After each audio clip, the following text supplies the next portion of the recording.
বলছি এই ছবি থেকে যেন পটাশপুরবাসী মুক্তি পাবে এরকম একটা আশা ছিল, কিন্তু ফের আবার 2021-এর স্মৃতি উস্কে দিল। কি বলবেন, মানে কি পরিস্থিতি এখন এলাকায়?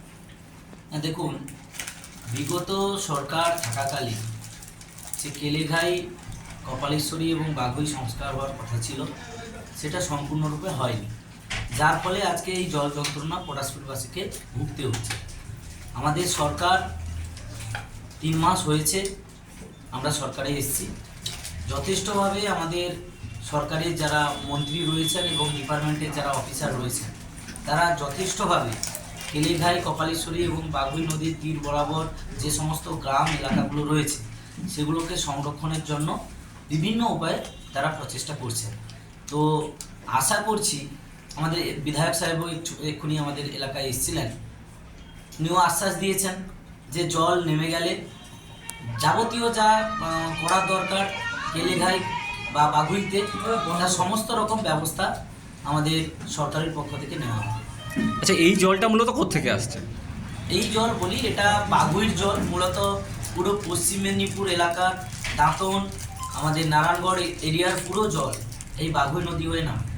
সেই জল অত্যাধিক অতিবৃষ্টির কারণে এত পরিমাণে জল এখানে পুরো স্টক হয়ে এতটা জলটা বেড়ে গেছে। আচ্ছা, কতগুলো গ্রাম এখন জলের তলায়? এখনো পর্যন্ত আমাদের এই নইপুর, বকুলপুর এরিয়া মিলে মিনিমাম 5খানা গ্রাম জলের তলায়। আমরা আর কিছুক্ষণের পরেই প্রশাসনের সহযোগিতায় সেই সমস্ত গ্রামে পৌঁছবো, সামগ্রিক কিছু ত্রাণ এবং সেখান থেকে মানুষজনকে উদ্ধার করে স্থানীয় স্কুল বা অন্য কোথাও ত্রাণ শিবিরে আমরা পৌঁছে দেওয়ার চেষ্টা করব। আচ্ছা, কি মনে হচ্ছে যে এখান থেকে কি মুক্তি পাবে? অবশ্যই প্রশাসনের হস্তক্ষেপ হলে নিশ্চয়ই এই জল যন্ত্রণা থেকে পটাশপুরবাসী মুক্তি পাবে। আচ্ছা, এখন এই যে ধরুন পটাশপুর এবং বালিচক যে রাজ্য সড়ক, এই রাজ্য সড়কের উপর দিয়ে কি এখন বাইক বা এমনি বড় যানবাহন কি যাতায়াত করছে? ছোট গাড়ির চলাচল একদম বন্ধ হয়ে গেছে। যা বড় ট্রাক বা অন্যান্য যানবাহন, যেগুলো বড় গাড়ি রয়েছে, বড় ভেহিকেলস, ওইগুলোই শুধুমাত্র চলাচল করছে।